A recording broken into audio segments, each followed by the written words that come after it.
sejahtera untuk kita semua. Saya ngeliat wajah-wajah baru di sini.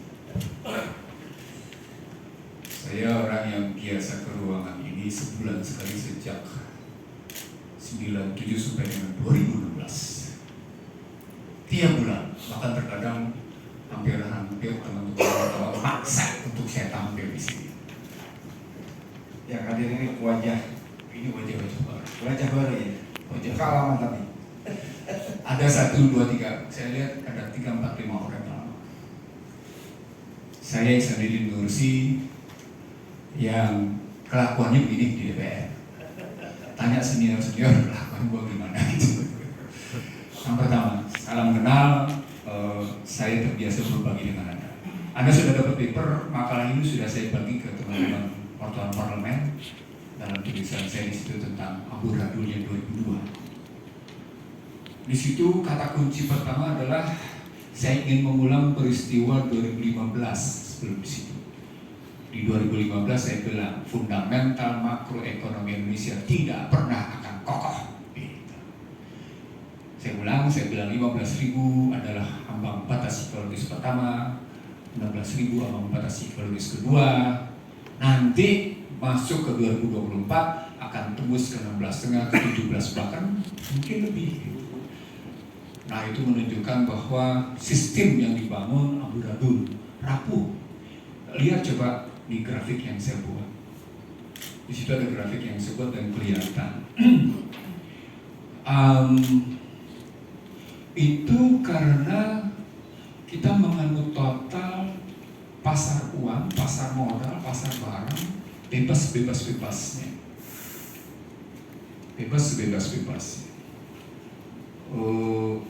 Saat yang sama ada yang menikmati kebebasan itu, siapa? Para importir. Dan para importir itu adalah mereka yang bermain-main pada, kalau pakai teorinya Stiglitz, mereka yang main-main apa yang disebut dengan asymmetric information, informasi yang simetri dari import. Yang di era pertama Joko Widodo ributlah Menteri Pertanian dengan Darmin Nasution, ributlah dengan namanya Enggar Tias Tolu kita. Mungkin ingat ya? Ributnya luar biasa, bahkan sampai ke sidang kabinet gitu. Dan itu bukan rahasia keributan. Bahkan sampai saya tanya, Bang, kenapa sektor pertanian inflasinya rendah? Jawaban saya sederhana, ya iya, karena sektor pertanian mengkontribusi tenaga kerja makin hari makin menurun. Dari 51% sekarang tinggal 29%. Ya tentu aja jadi rendah inflasi di saat yang sama dikasih BLT gitu. Itu kelihatan, di situ kelihatan. Dan Anda bisa lihat sekarang angkanya. Saat yang sama panen terjadi di beras, impor. Seru deh gitu. Artinya kan ada agenda tertentu di belakang itu, mestinya kita lihat. Ada agenda-agenda tersendiri yang sebenarnya kalau dilihat lebih lanjut juga nampak dari bagaimana urbanisasi terpaksa itu terjadi. Untungnya ada BLT lewat kartu-kartu itu. Pertemuan kemarin para kepala daerah di koordinasi sama Kemendagri, motifnya cuma satu, mengendalikan inflasi daerah. Padahal ukuran inflasi daerahnya kacau. Tuh, kebayang nggak? Siapa yang tidak berhasil mengendalikan inflasi daerah akan terkena sanksi, dicopot seluruh. Wah itu kan ukurnya apa nih ukurannya? Ukurannya pertanian, ukuran jadi barang banyak, sementara jadi barang banyak yang diimpor. Petaninya nggak pernah punya penguatan, dikasihnya BLT yang kacau, dikacau. Tuh logikanya tuh. Kenapa kayak gitu? Karena ada kekacauan dalam apa yang saya sebut sebagai public policy, kebijakan publik. Kenapa public policy-nya kacau? Tadi sudah disebut sama Pak Dirman, karena negara ini hanya dikuasai oleh beberapa gelintir. Siapa segelintir orang itu? Saya menyebutnya 29 orang. 29 orang itu adalah 9 ketum partai politik, ya, 9 maka hakim konstitusi, 1 orang presiden, 10 para konglomerat. 29. Bagaimana sistemnya kayak gitu bisa 29 menguasai? Ya itu Undang-Undang Dasar 2002. Undang-Undang Dasar 2002 menyatakan presiden dan calon wakil presiden diusulkan oleh partai dan gabungan partai-partai. Apa poinnya di situ? Poinnya adalah pemegang saham satu-satunya pemerintahan adalah partai politik. Ini gue ngomongin di CNN. Kaget karena gue menggunakan istilah pemegang saham. Jadi pemegang saham pemerintahan cuma partai politik. Sekarang pertanyaannya, partai politiknya berfungsi dengan benar nggak? Kan gitu logikanya. Partai politiknya berfungsi dengan benar apa enggak? Ya Anda yang menulis berita kok. Partai politik dalam posisi di titik paling nadir gitu. Kendati dia titik paling nadir, dia yang paling berhak menyodorkan orang untuk dicalonkan jadi calon presiden dan wakil presiden. Artinya apa? Demokrasi kan gitu. Katanya kedaulatan rakyat. Jadi kedaulatan partai politik atau kedaulatan rakyat juga kalau kayak gitu. Itu pertanyaan yang menjadi kedaulatan politik. Nah itu diterjemahkan di pasal 2 ayat 1 Undang-Undang Dasar 2002. Majelis Permusyawaratan Rakyat terdiri atas anggota DPR, anggota DPD. Anggota DPR dipilih melalui partai politik yang ikut dalam pemilihan umum. Anggota DPD dipilih melalui pemilihan umum dalam perseorangan. Itu tadi yang disebut oleh Halim Mansori, pasal 22D-nya 123 statusnya bukan kayak gitu. Itu lelaki jantan yang impoten. Jadi DPD itu lelaki jantan yang impoten. Itu dirancang oleh mereka, nggak percaya. Itu bukti ada kekacauan paradigmatik. Kenapa kekacauan paradigmatik? Karena niatnya membangun presidensil, ternyata bukan presidensil. Itu dampaknya apa? Sejak awal saya bilang, ini statusnya I am the law, I am the king, presiden. Maka lihatlah pencalonan kemarin, beberapa tokoh partai politik, ketua umum partai politik manggut-manggut sama Gibran. Real. Itu karena begitu kuatnya kekuatan tadi I am the law mempengaruhi partai politik. Jadi gagas besarnya si partai politik berperan, tapi dalam realitanya si partai politik teramputasi oleh kekuatan I am the law. Gitu melihatnya. Ini kesalahan amandemen di pasal 2 ayat 1. Kita melihatnya. Jadi kalau pakai paper gue bisa kelihatan di situ. Melihat. Ya, itu kesalahan beruntun di situ. Kesalahan yang sesungguhnya kalau berpikirnya jernih, dia akan tahu kenapa ya kok nggak konsisten berpikirnya. Dia tidak konsisten dalam rumusan, dia tidak konsisten dalam sistematika, dia tidak konsisten dalam teori dan konsepsi, dia tidak konsisten dalam paradigmatik. Keluar kajian Komisi Konstitusi. Tadi kalau Pak Halim Mansori bilang dia menjadi badan pekerja, gue juga pernah narasumber di BP MPR. Dan gue bilang salah, dihajar gue sama badan PP. No, ya ini kelakuan gue. Dihajar, nggak apa-apa. Tapi gue buktikan itu salah. Apa bukti salah? Karena saya ekonomi politik, gue bandingin perekonomian disusun sebagai usaha bersama berazas kekeluargaan. Pasal 33 ayat 1. Pasal 33 ayat 4 bunyinya gimana?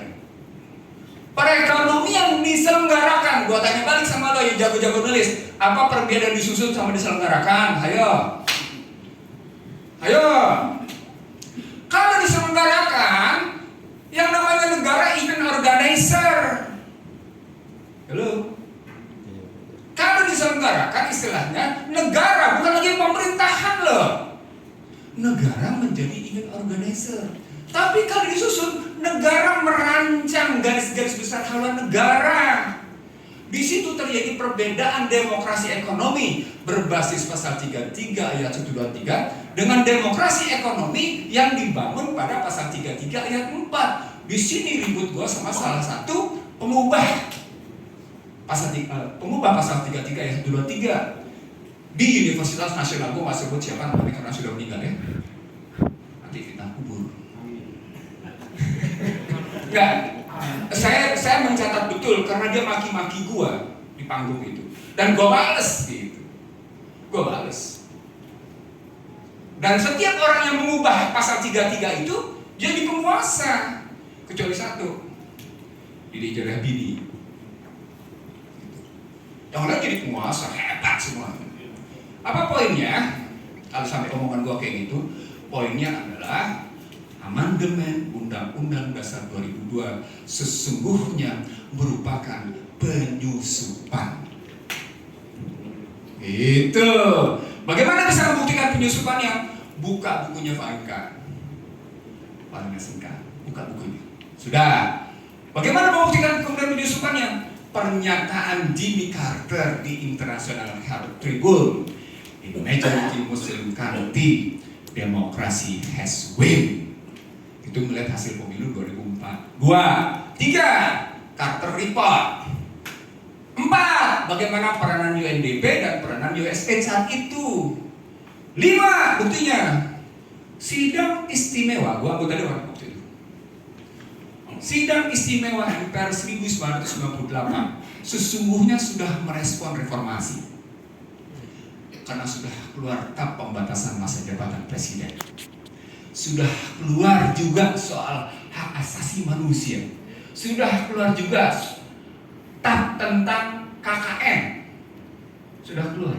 Sudah keluar juga tap tentang demokrasi ekonomi.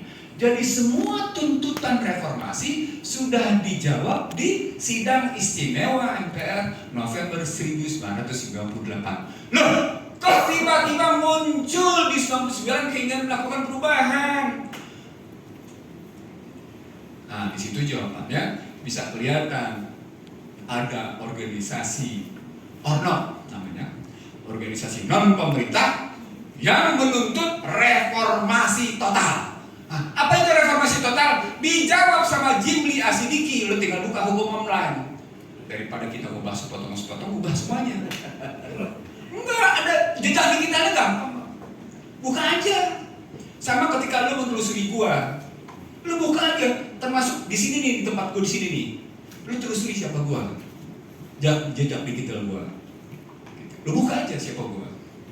Jadi enak gitu. Lo layak nggak memberitakan omongan gua atau tidak layak memberitakan gua? Silakan. Siapa usah di dulu, ya kan? Siap. Sebentar. Ya. Ini yang kedua terakhir. Dari situasi kayak gitu ya. Tentu ada situasi yang hendak diambil dari Indonesia. Teman-teman sekalian, saya ingin mengajak Anda, kita nggak layak melihat situasi ini adalah produk hari ini. Oke? Sebuah peristiwa hari ini adalah produk kemarin. Hari ini adalah produk amandemen 1, 2, dan 3, 4. Produk amandemen 1, 2, 3, 4 itu adalah produk di mana Indonesia pernah didikte habis-habisan oleh yang namanya Barat. Lewat yang namanya debirokratisasi, deregulasi di era Soeharto. Deregulasi, debirokratisasi yang wujud sebagai kebebasan pada pasar, kebebasan pada politik. Kalau pada politik istilahnya 2, demokratisasi dan ini untuk wartawan-wartawan yang belum jadi wartawan pada tahun 90-an ya. Demokratisasi dan keterbukaan, gagasnya Paul Wolfowitz, gitu ya.